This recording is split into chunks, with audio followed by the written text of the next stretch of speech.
दुसरा प्रश्न आपण घेतलेला आहे, select the most appropriate option to fill in the blank. You can ask my friend for help. He is रिकाम जागा म्हणजे त्याला आपण ब्लँक म्हणतो किंवा स्पेस म्हणतो, टू प्रोव्हाइड फॉर अस. आता ऑप्शनकडे जाऊया आपण. कधीच मित्रांनो enough, rich enough, to rich, enough rich आणि टू जर का समजा टू असेल ना तर तो केव्हाही ॲडजेक्टिव्हच्या आधी येतो. हा ॲडजेक्टिव्ह आहे त्याच्या आधीच येतो, म्हणजे आपण सिली मिस्टेक करणार नाही, हा आपण टाकणारच नाही. लक्षात घ्या. म्हणजेच you can ask my friend for help. तू माझ्या मित्राला मदतीसाठी विचारू शकतो. ही इज तो तुला प्रोव्हाइड करू शकतो. He is rich to provide for अस.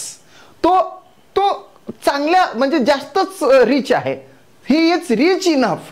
त्याला आपण काय म्हणणार आहोत?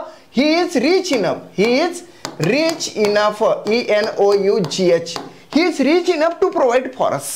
म्हणजेच या ठिकाणी first option is the right answer of this question. चला चेक करूया, राईटच आहे.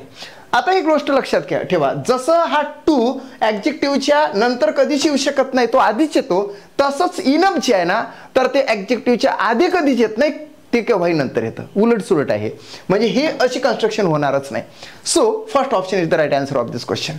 मित्रांनो, जर का तुम्ही माझं चॅनल सबस्क्राईब केलं नसेल तर चॅनल सबस्क्राईब करा. MPSC स्मार्ट लर्निंगला सबस्क्राईब करा. थँक्स.